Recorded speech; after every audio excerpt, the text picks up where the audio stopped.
We're just here to MC. We're going to have a little fun with you, but we have some guests here, some good friends of ours. And who's first, by the way? Tom, you going first? I'm not first. You're not first? Chris, you first? Well, we don't know who's first. Who's the opener? I don't have an ego. Yeah. All right.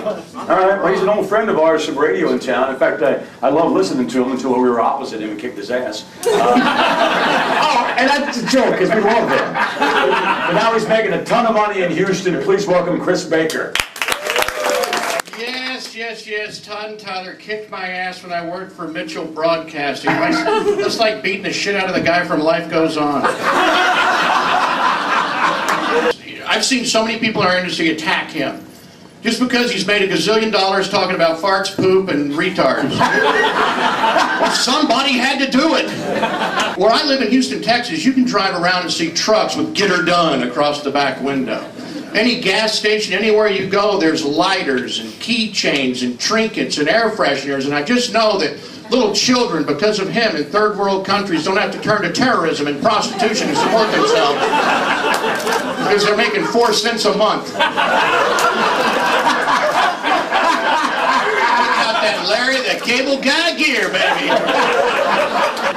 And I want to congratulate him on his new clothing line, by the way, which is hats, ratty sleeveless shirts, and pre-skid marked underwear that you'll find exclusively at Council Bluffs formal wear shops. It is such an honor to be here with these talented and funny men, and Todd and Tyler.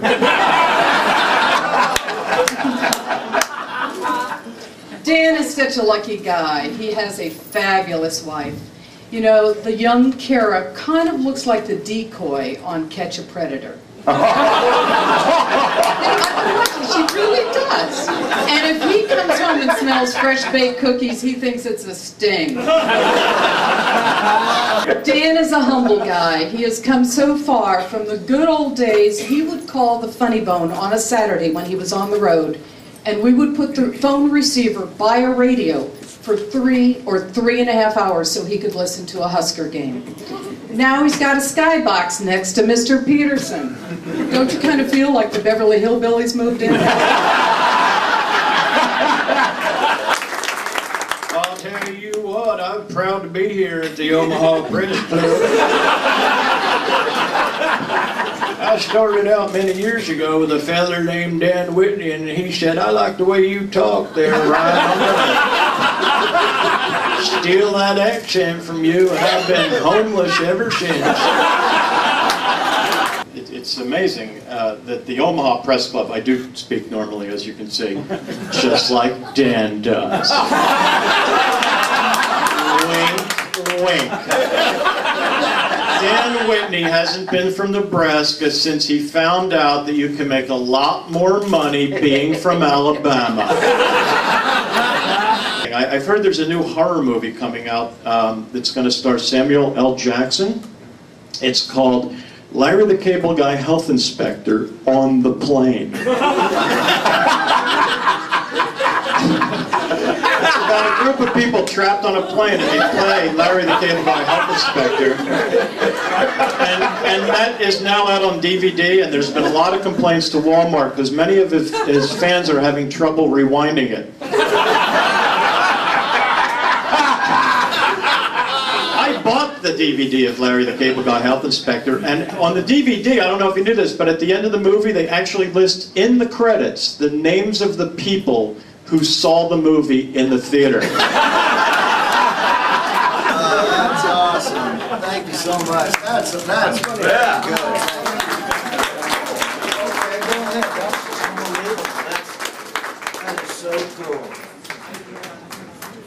That is. The first jobs Todd and Tyler had, a lot of people don't know they were stand-ins in really bad porno movies. That shows just how ugly those women were. But Todd and Tyler, I love them to death. And Todd and Tyler, are they radio mainstays? Yes. Nice guys? Absolutely. #1 in the ratings every time? Yes. Talented? No. Kind of like Chris Baker said earlier, being #1 on Omaha radio was like beating a retard in a 40-yard dash. Can't argue. For God's sake, you could have put a turd on a tie and come in a close second.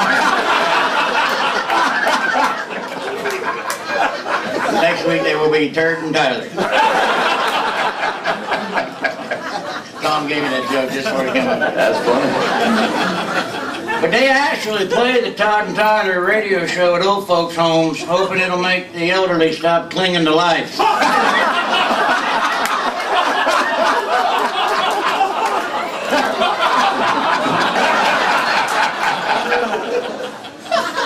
Colleen, thank you so much for being here. Colleen Quinn, folks. As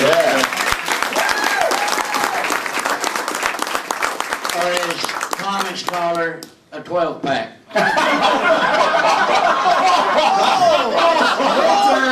She's the only female that I know who my tits are bigger than.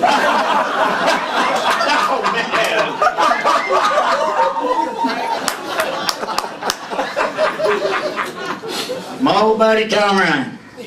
Funny stuff tonight, Tom. That's why you're not working regularly. Tom is called a thinking man's comedian. When Tom's on stage, people are thinking about how to slip out of the show. He wants to refer to the hospital and 12 people slipped into comas. You made a deaf mute yell, "You suck." Tom said he once got into the business to get the chicks. Not saying it isn't working so well, but he's so hard up a woman could just get pregnant sitting on his sheets.